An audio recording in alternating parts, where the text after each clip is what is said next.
A littlelocke is a Nuzlocke variant where you can only use basic Pokemon, not allowing them to evolve. I've seen enough of those videos to know it's not something I could do. Instead, let's do a slightly easier MiddleLocke, where I can only use Mons with 3 stages, but I'm stuck at the second. For example, any of the starters are viable options, though they'll never get to their final forms, and Pokemon like Rattata, who only evolve once, are not usable. In Fire Red, there are 13 viable encounters, as I'm omitting anyone who gains an evolution past the Kanto region. And I'm doing this as a hardcore Nuzlocke, so here are all the rules. Before we begin, which is your favorite middle evolution in Kanto? The first decision in this run is which starter to pick. Honestly, the only real choices are between Bulbasaur and Squirtle. Charmander just won't cut it for this run. By not choosing the Fire Lizard, I ensure I won't have any fire types the entire video. Oh well. After some careful consideration, I go with Squirtle because the only other water type I'll be able to use, well, it's not my favorite. More on that later. For now, my big brother, Reese, tries to beat me up as always. But this time I have a Squirtle as protection, and Big Tail wins the fight no problem. After performing some unpaid child labor, Oak gives me Pokeballs, and the journey to finally be recognized by my parents truly begins. Middle kids get none of the love. On Route 1, I first encounter a Rattata, but this guy clearly does not fit the video's theme, so I kill it for wasting my time. No, what I need, still not you Rat, is a Pidgey. Though he won't do much good in the first gym battle, like at all, he does have a middle evolution. This ensures I get a bug encounter on Route 2, and ends up being a Caterpie. Now, don't get me wrong, Butterfree, and even Beedrill for that matter, have their uses in Nuzlockes. But when they're stuck as Metapods and Kakunas, well, let's just say they still might be of some use. They are our first 2 evolutions after all. I choose to do this optional fight with Reese because in reality, siblings fight all the freaking time. This is especially true when you become the parent and you hear them yelling at each other every 5 seconds. But parenthood is great. Now Big Tail tries to take out his Pidgey, but with Sand Attack and a weak bubble, it's not working out so well. My soon-to-be bigger Pidge swaps in, defeating the weaker Pidge in 2 gusts. Now he could easily beat Bulbasaur, but I decide to give Kakuna, aka Sacrifice 2, a shot. Several poison stings later, she wins, not yet living up to her namesake. But there's still plenty of time for that. While getting to Brock's level cap, we have the first, but certainly not the last, Pokemon who tries to evolve to their final form. The worst thing about this run is not the tragic deaths that may or may not happen. No, it's the constant need to press the B button to stifle these Pokemon's hopes and dreams.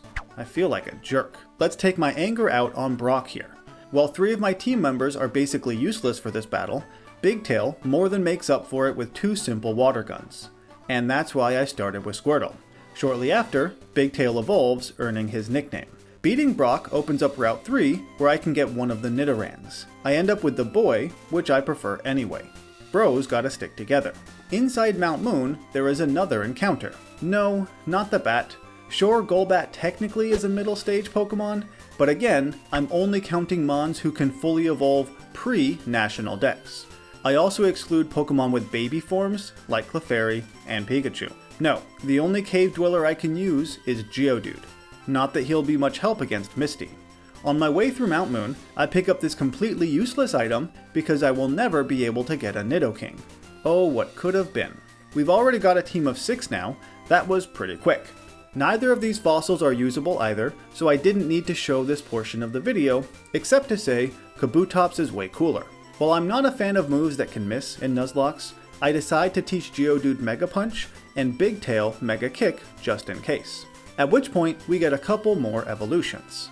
Now, most of my Mons cannot evolve beyond this point, but if you want to evolve your Pokemon content, subscribe to the channel, hit the notification bell, and leave a like or a comment. It's greatly appreciated. With those newly evolved and caught Mons, it's time for another sibling fight. Things have been quiet for too long in this house. And if this is my house we're talking about, the current record is like 5 minutes. Anyway, Reese has evolved his Pidgey, but my soon-to-be 4-armed Rock just throws some of his own flesh at that bird. Well, that's kinda creepy. My evolved Pidge again makes short work of his unevolved Bulbasaur, and since Metapod hasn't seen the light of day in battle just yet, I allow her to defeat Abra. This fight is only slightly more exciting than the iconic Metapod hardening battle of episode 4. Maximum hardness, Metapod! Sacrifice 1 inevitably defeats the defenseless Abra. I knew she could do it, before running away back to Forearms. A single magnitude finishes off my rival, opening up the paths to Route 24 and 5 with 2 new encounters, one of which I desperately need. On Route 24, I find a moving patch of grass in the rest of the grass. Because I was going to get an Oddish so soon in the run, I decided to not start with Bulbasaur. On Route 25, there is another viable encounter in Abra, who immediately breaks out of the ball and teleports away. Well, there goes my shot at getting a Kadabra. For Misty, I start with Bigger Pidge. Staryu does a bit of hardening, while Pidge gusts. I was hoping to force Misty to use her super potion here, but it didn't quite work out. That's fine. When the little star dies, I force swap into Stinker the Gloom on Starmie's Water Pulse. He heals Confusion, thankfully, and begins to absorb. I do briefly think about using Sleep or Poison Powder, but Absorb is healing 9 damage, and Swift only does 11. Misty doesn't realize those numbers do not work out in her favor, so Gloom wins easily enough. On the SSN, a random dude has a middle evolution Machoke just hanging out. I want one, but I can't get one just yet. Instead, I get a Reese battle. This isn't all that different from the previous one. Forearms defeats his bird, and then my bird defeats his starter. I need Forearms again to handle the fully evolved Raticate's Hyperfang. Reese taunts me with his Kadabra because I lost my chance at one. Thankfully, Wartortle has decent special defense and Nosebite, defeating that Mon without too much trouble. Once it evolves, well, that'll be another story entirely. Before that, we need to earn another badge. With a Rock Ground Forearms, this is yet another easy gym. All he needs to do is Magnitude thrice for 3 knockouts. They never stood a chance. Shortly after, Forearm evolves to gain 2 more arms, hence the name.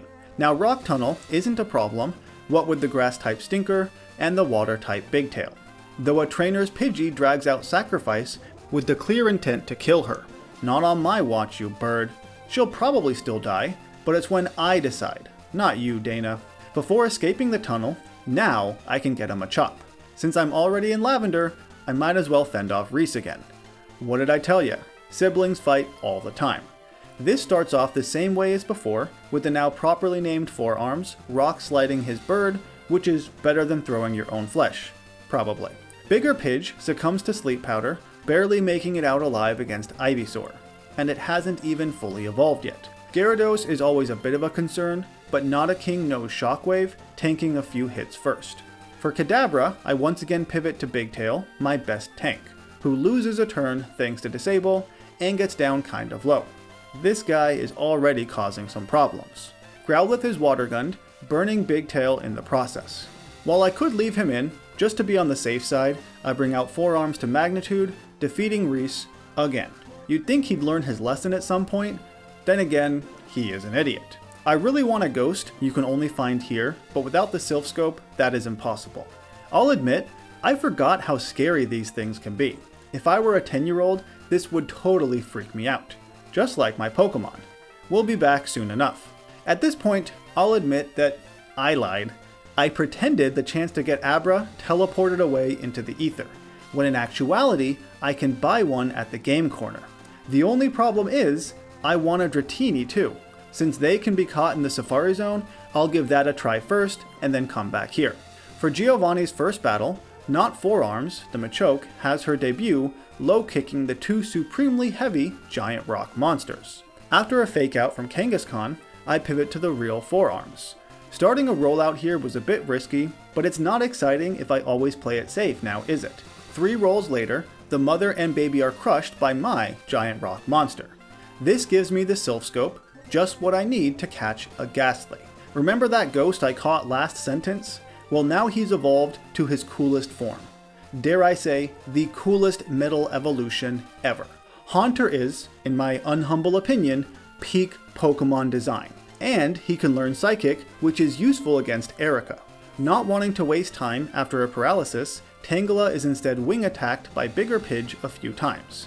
Fly fails to one-shot Vileplume, who paralyzes Pidge and gets a crit acid. That's no fair. I guess it's time for Nobody, the Hunter, to Psychic again for the knockout. And from now on, we'll see quite a bit of this ghost. He is far too cool to not use. With access to the good rod, I fish up Poliwag, the only other water type you'll see in this video. Which is why I chose Squirtle. Wartortle is just way better than Poliwhirl.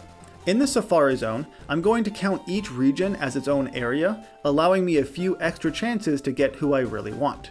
No, not Nidorina, but I might as well catch her anyway. Who I really want is Dratini. If I can get one here, I won't have to buy it in Celadon. The problem is these dragons don't like being caught. 5 Safari Balls later, I actually get the first one I find. Wow, that must be the universe's way of telling me to go ahead and buy an Abra.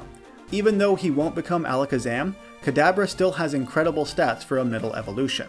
120 special attack and 105 speed is nothing to sneeze at. Why you'd sneeze at a Pokemon in the first place, I don't know. But Kadabra is safe, and he's the last encounter we'll get in this video. These are all of the Kanto middle evolution Mons, with the exception of Weepinbell, who does not exist in Fire Red. Again, I'm omitting Mons like Golbat and Magneton, who gain a third evolution in other regions.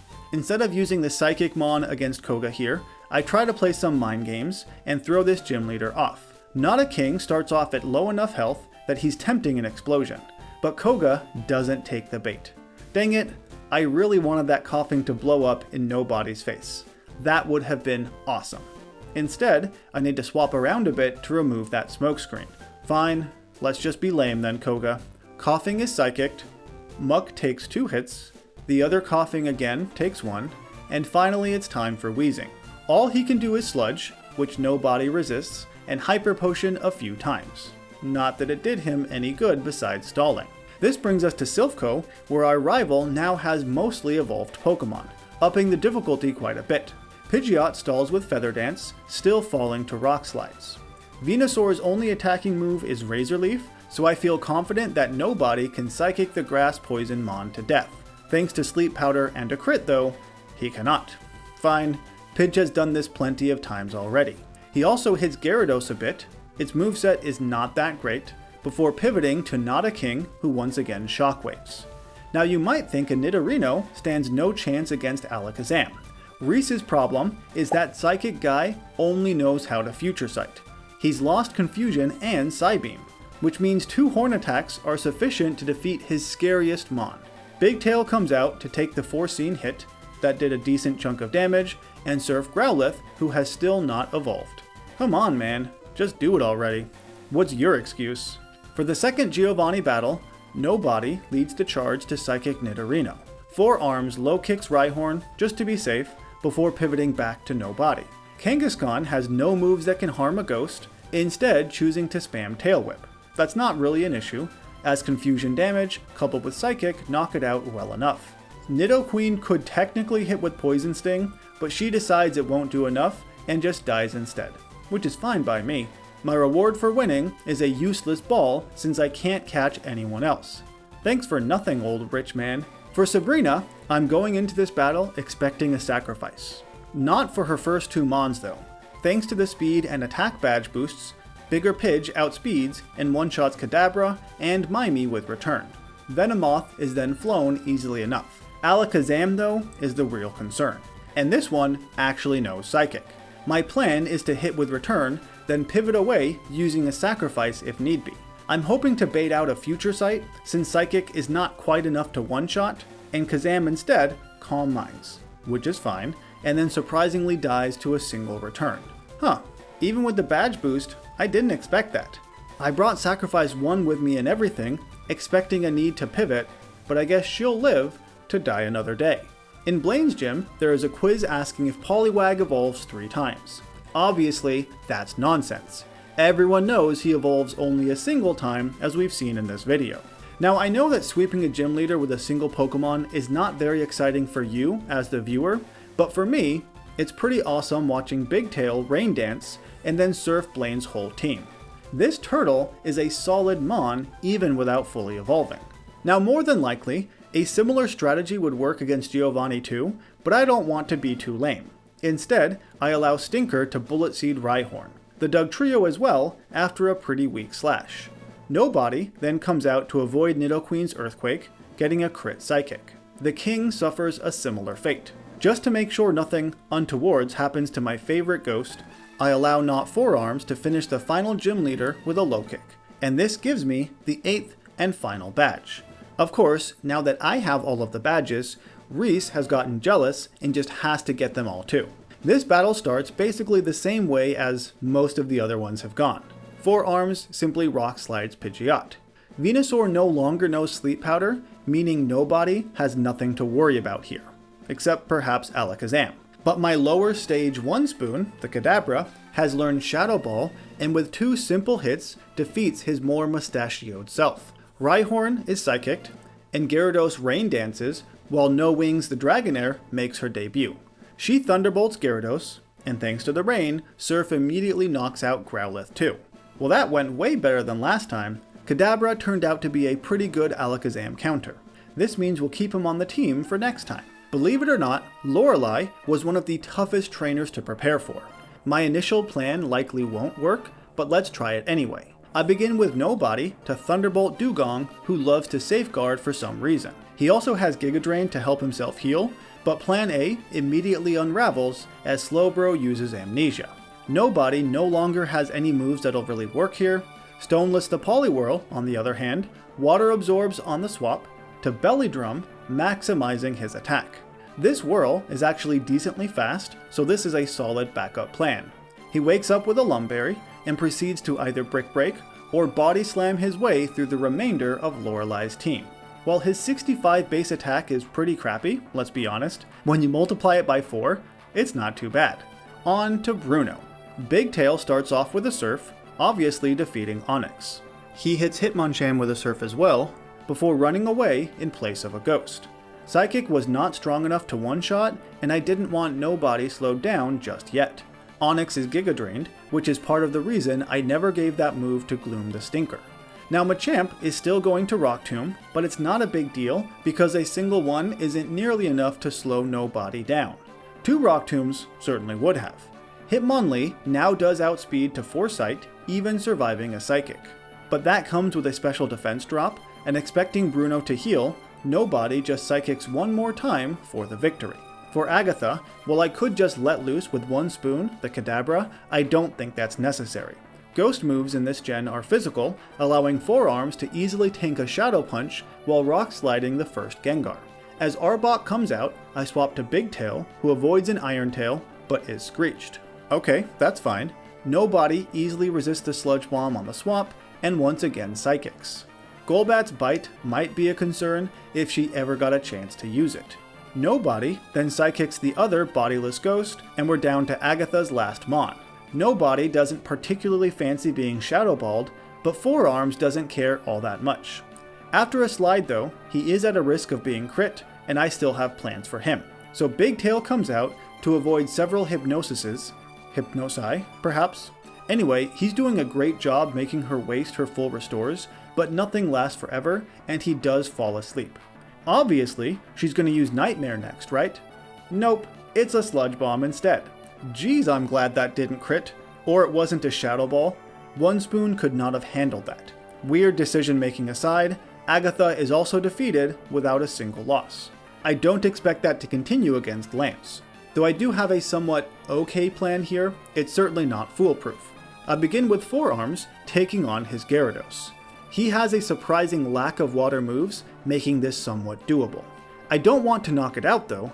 I was hoping to get it down into healing range for a free pivot, but it looks like that won't happen. Alright Stoneless, let's see what you can do. To truly maximize his attack, I needed someone else to be intimidated first. He proceeds to Belly Drum, is bit, but still barely survives. Gyarados, on the other hand, does not.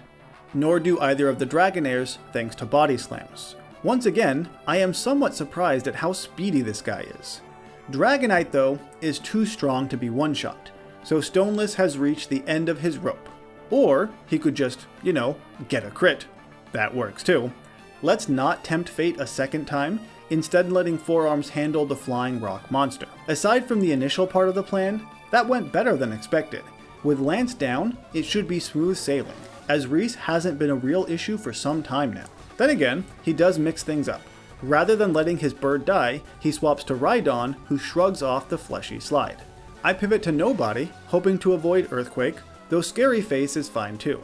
Rhydon is way too slow for that to matter, resulting in a Giga Drain. My Alakazam counter comes out to Shadow Ball his Mon. If they were the same level, his Alakazam would certainly have an advantage, but being 6 levels higher, 1 spoon outspeeds for the knockout. I'm expecting a bite from Gyarados, or maybe a Hydro Pump, but it's Thrash instead. Which is great, because that's what I was trying to bait out in the first place. It allows Nobody to safely pop back out and Thunderbolt. Of course, he immediately pops back in to avoid Arcanine. Big Tail tanks a Flamethrower crit, Extreme Speed, and even gets his own crit. What'd I tell ya, this turtle rocks. He baits out Venusaur, who basically only knows how to Solar Beam. With him using Growth and Nobody Psychicking, he never gets a chance to use it. Last, and also first, we return to Pidgeot, with Nobody in the perfect position to Thunderbolt a single time for the knockout, officially completing my first ever MiddleLocke. While it may have looked somewhat easy since I won Deathless, there were several instances, like Dragonite for example, or Sabrina, where I planned on having a sacrifice, but luck said otherwise. So overall, this was more challenging than a typical Nuzlocke, but certainly way easier than a littlelocke. I'm still not ready to take that one on just yet. There were a few middle evolution mons that surprised me, like Wartortle and Poliwhirl, while others, like Graveler, Kadabra, and Haunter, I already knew would be super useful. Haunter especially. Not only does he look awesome, he made the latter half of the game much more doable. Anyway, that's enough of that. I hope you enjoyed it, and I'll see you in the next region.